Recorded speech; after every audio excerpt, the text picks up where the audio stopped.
Une semaine de l'allaitement maternel qui donne l'occasion aux responsables de la santé de sensibiliser le grand public sur la question liée à cette fonction biologique, car il existe des principes à respecter. Retrouvons Césarine Ndem et Michel John Boudégan. L'occasion est donnée en cette semaine mondiale de l'allaitement maternel d'informer et d'encourager cette pratique biologique à la fois bénéfique pour la santé de la mère et du nouveau-né.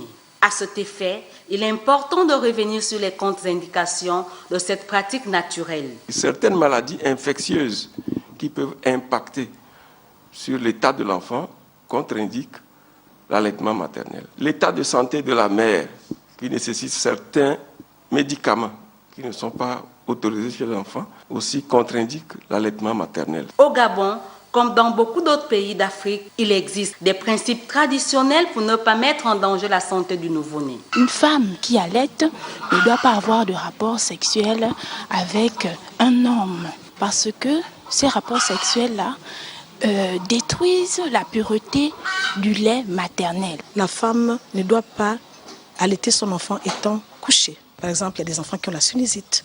Il y a des enfants qui ronflent. L'enfant ne doit pas être nu. Lorsque la maman allaite l'enfant, si c'est un petit garçon et que le lait tombe sur le sexe de l'enfant, il peut arriver qu'à la longue, cet enfant devient impuissant. Et si c'est une fille, cette fille va remarquer à la longue, quand elle sera grande, qu'elle a l'eau dans le sexe. L'allaitement maternel, un choix par défaut pour la mère, a une fonction sociale reconnue à travers les congés de maternité, les heures d'allaitement pendant le travail.